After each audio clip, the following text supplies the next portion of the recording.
Okay, the next section is proving triangles using coordinate geometry. To do this, okay, the main thing that you need to understand is use the distance formula to determine if two lengths are the same or different, and to use the slope to figure out if two lines are perpendicular when you're proving right triangles. Okay, problem number 1, it says triangle ABC has vertices 3, 4, 3, -3, -2, 1. Prove that the triangle ABC is a scaling triangle. Alright, we know that the scaling triangle, all sides are different, okay? So to prove triangle ABC is a scaling triangle, I must prove that all sides are different.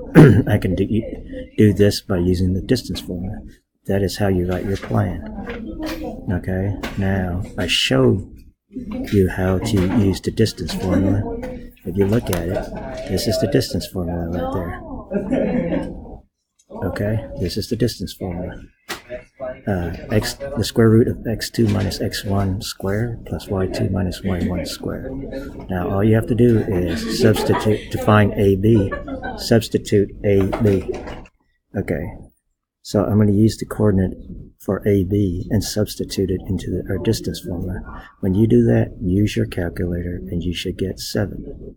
Okay, then I go to AC using the coordinates for AC. I substitute and I get 5.8. Use your calculator. Then I use BC. Okay, once you substitute, if you substitute correctly, okay, the only thing that you have to remember is when you minus a negative, you're going to get a positive, just like right there, where BC is, okay? So we get 6.4. So you notice that 7, 5.8, and 6.4 are all different. So the length of the triangles are all different. So when you write your conclusion, you say segment AB, BC, and CD and AC are all different. Therefore, triangle ABC is a scaling triangle. That's how you prove. Okay, this next one is the same thing. They're asking us for a scaling triangle, but this one is a right one. Okay, so it's mainly the same thing, except we have to prove that the segments are perpendicular. But when you write out your plan, I want you to write it out like this: to prove triangle XYZ is a right scaling triangle, comma, I must prove that all sides are different and segment XY is perpendicular to XZ. To prove all sides are different, I will use the distance formula. To prove that the segment are perpendicular, I will show that the slope are negative reciprocal. Remember, negative reciprocal is when you flip it, you either put a negative sign or take away the negative sign. One has a negative sign, one doesn't have a negative sign.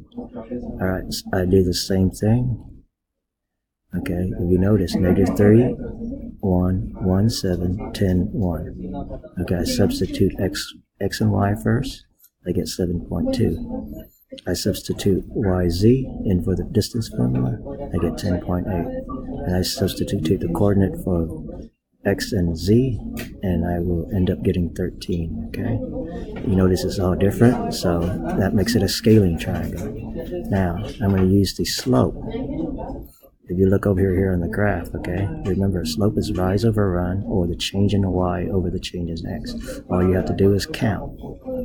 To get the y, you count up. 6 over 4. 6 over 4 is equal to 3 over 2. Now I count the y.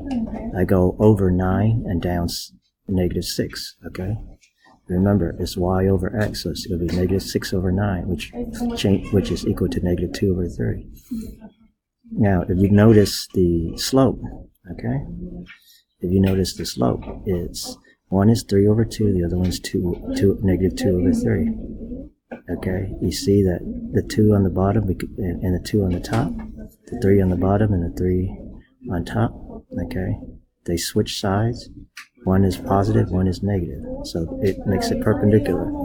So when you write your conclusion, you say segment XY, YZ, and XZ are all different, and XY is perpendicular to XZ.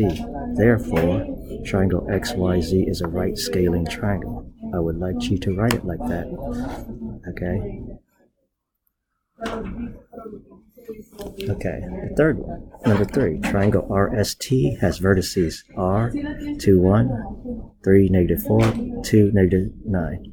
Now we have to prove that triangle RST is an isosceles triangle. Remember, isosceles triangle, two sides are the same. So once we draw our picture, we notice that RS might be the same as ST. Okay, so all I have to do is prove that RS is congruent to ST. The way we write that in our plan is to prove triangle RST is an isosceles triangle, I must prove that two sides are congruent. From our graph, it looks like RS is congruent to ST, so I will use the distance formula to prove RS is equal to ST. Okay, I do the same thing. I find RS and ST, and if you notice, once I substitute and put it in my calculator, I get 5.1 for both of them. Okay, therefore, this is what you write. RS is congruent to ST, therefore triangle RST is an isosceles triangle. Alright, the last one. Triangle MNO has vertices negative 10, negative 7, negative 7, negative 1, and negative 1, negative 4. Prove that triangle MNO is an isosceles right triangle. The only difference between this problem and the last problem is that we have to prove it's a right triangle. How do we do that?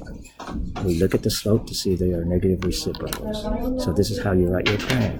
To prove triangle MNO is an isosceles right triangle, I must prove that two sides are congruent and that MN is perpendicular to NO. From our graph, it looks like MN is congruent to NO.